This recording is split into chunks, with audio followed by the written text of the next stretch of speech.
संतोष किसान agree YouTube channel में आपका स्वागत है। मैं हूं योगेंद्र कुमार। हर रोज की तरह किसान भाइयों आपसे फिर मिल रहे हैं।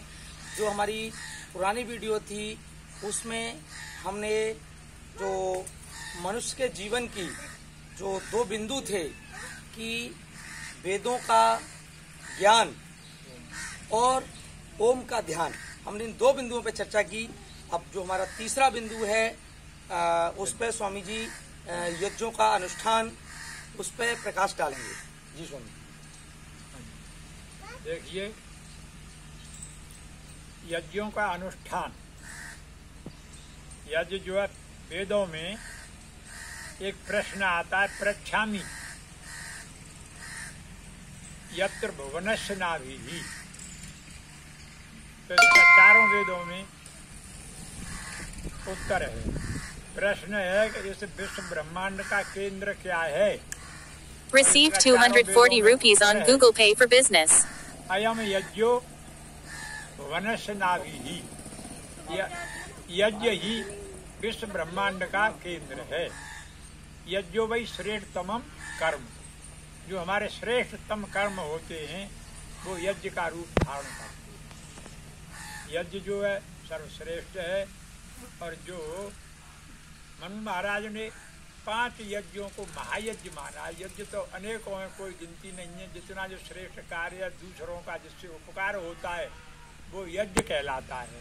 पर मनु महाराज ने 5 यज्ञों को महायज्ञ माना है। ब्रह्म यज्ञम, देव यज्ञम, पितृयज्ञम च सर्वदा, निर्यज्ञम भूत यज्ञम यथा शक्ति न आपहित। ये 5 यज्ञ हैं। ब्रह्म यज्ञ संध्या, जिसमें आत्मा परमात्मा का मिलन होता है। देव यज्ञ, जिसमें अग्निहोत्र कहते हैं इसको, हवन भी कहते हैं उसको, और जिससे वायु और जल का शोधन होता है, इसको देव यज्ञ कहते हैं। हम परमात्मा की सृष्टि को दूषित करते हैं तो हमें प्रत्येक को यज्ञ करनी चाहिए कि अपने हिस्सा की दुर्गंधी को और दूषित वातावरण को हम शुद्ध करें।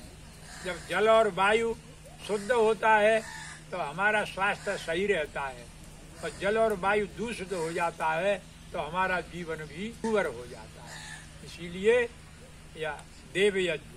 तीसरा है पितृयज्ञ। माता पिता, बाबा दादी, सम्मानीयों का जो है सम्मान करना, सेवा करना। मातृदेवो भव, पितृदेवो भव, आचार्य देवो भव, अतिथि देवो भव, पति देवो भव, पत्नी देवो भव, ये यज्ञ में आते हैं। और मातृमान, पितृमान, आचार्यमान पुरुषो वेद, ये शतपथ ब्राह्मण का जो है वाक्य है। दूसरे समोल्लास में स्वामी जी ने पहले इसको लिखा है। तो हमें यज्ञ अवश्य करनी चाहिए। तीसरा यज्ञ है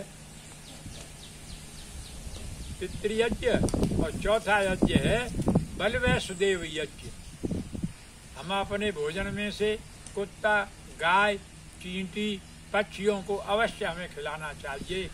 और 5वां यज्ञ है अतिथि यज्ञ, जो हमारे द्वार दरवाजे पर अतिथि देवो भव, अतिथि देव होते हैं, वो आते हैं, उनका जो है वाणी से और जो है भोजन से और जो है वचनों से प्रिय सत्कार करना हमारा कर्तव्य है। जहाँ अतिथियों का सत्कार नहीं होता है वहाँ वो पुण्यों को ले जाते हैं। इसीलिए अतिथियों की सेवा अवश्य होनी चाहिए।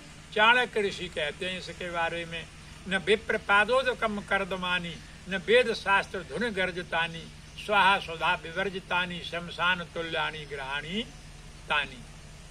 जहाँ अतिथियों का आकर के भोजन करके, हाथ मुंह धो करके, कुल्ला करके, उनके पैर धोने से कीचड़ नहीं होती है, और जहाँ स्वाहा स्वाहा कह के ऐसे जो है यज्ञ नहीं होता है वेद मंत्रों के द्वारा, तो ऐसे घर कैसे भी श्रेष्ठ हों और जो है तिमंजला मंजला चौमाला बने हुए हों, लेकिन वो घर नहीं है।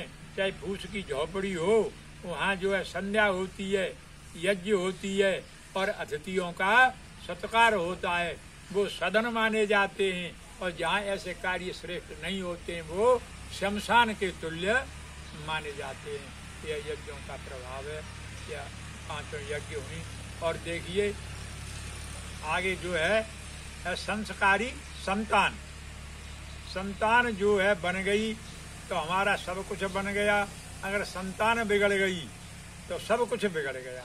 ये मान लो कितना भी धन धान्य हो, पूत सपूत को क्या धन संचय, और पूत कपूत को क्या धन संचय। सपूत पुत्र है तो वो उसके लिए धन सींचने की कोई जरूरत नहीं है, उसका निर्माण करो। और अगर कपूत है तो कितना भी धन संचय कर दो, एक दाप पर ही जुआ में लगा देगा, शराब में, जुआ में, सब धन को बर्बाद कर देगा। और बर्बाद होते बड़े बड़े अच्छे परिवार देखे हैं। तो इसीलिए संस्कारी संतान होनी चाहिए। अब संस्कारी संतान कब बनेगी?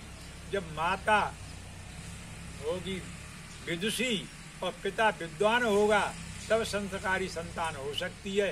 कारण गुण पूर्व को कार्य गुणो दृष्ट है, यह वैसे के दर्शन का सूत्र है। तो जो कारण में गुण होते हैं वो कार्य में आते हैं। माता और पिता कारण हैं और संतान कार्य है। तो इसीलिए संतानों का निर्माण अच्छी तरह से करना चाहिए। संतानों के निर्माण के 4 स्थान हैं: गर्भ, गोदी, गृह और गुरुकुल। माता निर्माता भवती, माता जो है बच्चों का निर्माण करने वाली होती है। माता के बनाए पूज शायर और सूर हों, और माता के सिखाए पूज कायर और कूर हों। तो इसलिए हमें जो है संतानों का संस्कारी संतान हो। 16 संस्कार हैं। संस्कार जो है वैदिक रीति से करवाने चाहिए। संस्कारों से ही संस्कृत होकर के बच्चे विद्वान होते हैं।